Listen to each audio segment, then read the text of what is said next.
Assalamualaikum warahmatullahi wabarakatuh. Perkenalkan, nama saya Ilham Maulana Arsyad, NIM 111 110 117 dari Teknik Komunikasi Geologi kelas D. Nah, di sini saya akan mempresentasikan proposal saya yang berjudul Geologi dan Studi Hidrokimia Air Tanah Daerah Semoyo, Kecamatan Batu, Kabupaten Gunung Kidul, Daerah Istimewa Yogyakarta.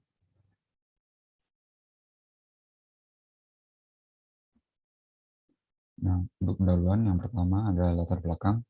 Air merupakan salah satu aspek terpenting dalam hidup manusia. Air banyak digunakan dalam kehidupan manusia sehari-hari. Keberadaan air itu yang sangat fatal tersebut mengharuskan manusia untuk mendapatkan suplai air dalam jumlah yang tidak kecil untuk menunjang kehidupannya. Nah, akan tetapi tidak semua air dapat digunakan untuk menunjang kebutuhan tersebut. Air yang dapat digunakan oleh manusia harus memenuhi parameter-parameter dalam batasan-batasan tertentu, seperti sifat fisik, kimia, dan biologi. Untuk itu diperlukan uji laboratorium terhadap sumber air yang digunakan. Oleh karena itu, diperlukan suatu kajian terhadap hidrokimia pada air tanah di suatu daerah sehingga dapat diketahui bagaimana kandungan air tanah tersebut serta perubahan kondisi yang terjadi oleh faktor-faktor yang dapat mempengaruhi kandungan air tanah. Nah, untuk yang kedua ada rumusan masalah. Yang pertama ada satu, apa variasi litologi pada daerah penelitian? Yang kedua, bagaimana struktur geologi yang berkembang pada daerah penelitian? Nah, yang ketiga, bagaimana muka air tanah atau MAT di daerah penelitian? Yang keempat, bagaimana pH air tanah di daerah penelitian? Yang kelima, apa kandungan unsur yaitu kation dan anion yang terkandung dalam air tanah di daerah penelitian? Nah, kemudian ada maksud dan tujuan dari proposal. Maksud dari penelitian ini adalah melakukan kajian terhadap hidrokimia air tanah lokasi penelitian yang diuji pada laboratorium, serta memenuhi salah satu persyaratan menyelesaikan studi program teknik geologi UPN Veteran Jakarta. Nah, adapun tujuan dari penelitian ini yaitu yang pertama, yaitu mengetahui variasi litologi yang ada pada lapisan daerah penelitian. Yang kedua, mempelajari kondisi geologi daerah penelitian.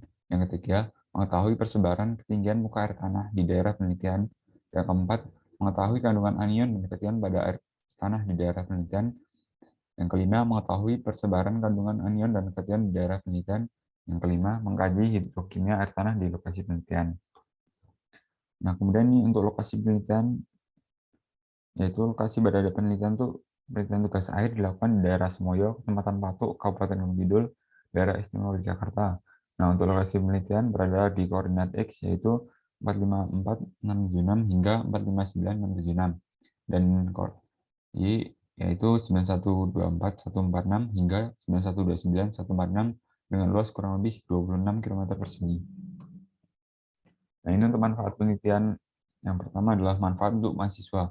Nah, mahasiswa itu dapat menerapkan dan mempraktekkan ilmu yang telah didapatkan di bangku perkuliahan dan juga mahasiswa dapat mengetahui dan mempelajari secara langsung kondisi geologi pada daerah penelitian. Nah, untuk yang kedua ada manfaat untuk institusi. Nah, manfaat penelitian ini bagi institusi yaitu menambahkan jumlah penelitian terutama untuk topik hidrokimia yang dapat digunakan untuk menambahkan bahan penelitian dan referensi serta pengembangan-pengembangan berikutnya. Dan manfaat yang ketiga ada manfaat untuk masyarakat. Manfaat penelitian ini bagi masyarakat guna memberikan informasi mengenai kualitas air tanah di daerah tersebut, terutama pada aspek kimia. Kemudian selanjutnya ada metode penelitian. Nah, untuk metode penelitian ini terbagi ke dalam 4 tahapan, yaitu tahap pendahuluan, yang kedua tahap pengumpulan data, yang ketiga tahap pengolahan data, dan tahap penyusunan laporan. Nah, penelitian dilakukan dengan metode survei lapangan berdasarkan tata cara survei dan observasi lapangan geologi, serta pengambilan sampel yang sesuai yang dilakukan oleh analisis yang dilanjutkan oleh analisis pada laboratorium dan studio. Nah, untuk tahap pertama yaitu ada tahap pendahuluan. Tahap ini itu merupakan tahap yang dilakukan sebelum pemetaan di daerah penelitian guna memudahkan dalam proses pengambilan data. Nah, pada tahap ini dilakukan studi pustaka terhadap kondisi geologi daerah penelitian serta teori mengenai kajian hidrokimia air tanah pada lokasi tersebut. Yang kedua ada tahap pengumpulan data. Tahap pengumpulan data dilakukan untuk mengumpulkan data-data yang diperlukan untuk analisis pada penelitian ini berdasarkan metode-metode geologi serta data-data penunjang yang diperlukan. Adapun data-data yang akan diambil antara lain adalah yang pertama ada litologi, yang kedua struktur geologi, yang ketiga kedudukan struktur, geomorfologi, profil singkapan, measure section, dan lainnya. Nah, kemudian ada tahap ketiga yaitu tahap pengolahan dan analisis data. Nah, pada tahap ini itu meliputi pengolahan data yang didapat dari hasil uji laboratorium maupun data yang didapatkan di lapangan. Data-data berupa variasi litologi, struktur geologi, kedudukan, geomorfologi, profil singkapan, ketinggian muka air tanah, serta measure section akan diolah pada studio agar dapat disajikan sesuai pada standarnya. Nah, analisis kemudian dilakukan hingga penamaan dan klasifikasinya diketahui. Kemudian tahap keempat, tahap penyajian data. Nah, untuk tahap penyusunan laporan merupakan tahap akhir dari penelitian, yaitu penyajian data dari hasil lapangan dan analisa di studio. Pada tahap ini dilakukan bahasan mengenai permasalahan yang didapat selama penelitian dan dirumuskan dalam bentuk hasil analisis data yang kemudian akan didapatkan kesimpulan yang merupakan jawaban dari tujuan penelitian. Kemudian ada tinjauan pustaka. Nah, untuk tinjauan pustaka daerah penelitian, yang pertama ada fisiografi regional Pegunungan Selatan. Nah, secara fisiografis, Pegunungan Selatan Jawa Timur, bagian barat atau zona Pegunungan Selatan dapat dibagi menjadi 3 zona menurut dosen tahun 2007. Bagian utara merupakan lajur-lajur pegunungan dengan relief yang kuat. Lajur paling timur dibentuk oleh lajur Kambengan dan lajur Popoh. Kedua lajur tersebut dipisahkan oleh lembah Sungai Bengawan Solo. Nah, lajur tengah, kemudian ada lajur tengah dan barat dibentuk oleh lajur Batur Agung.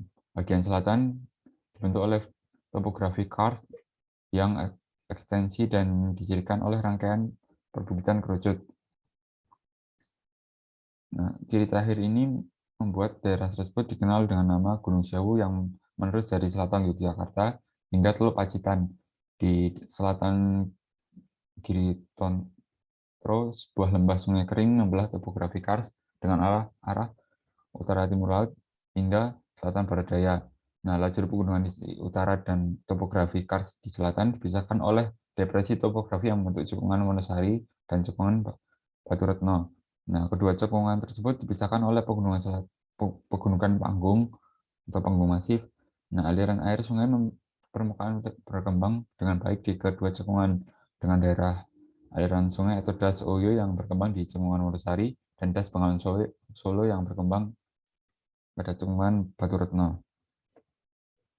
Nah, kemudian untuk stratigrafi regional Pegunungan Selatan, nah, berikut ini merupakan secara serigrafi menurut Surono tahun 2009 membagi Pegunungan Selatan menjadi 3 periode, yaitu yang pertama ada periode pravulkanisme.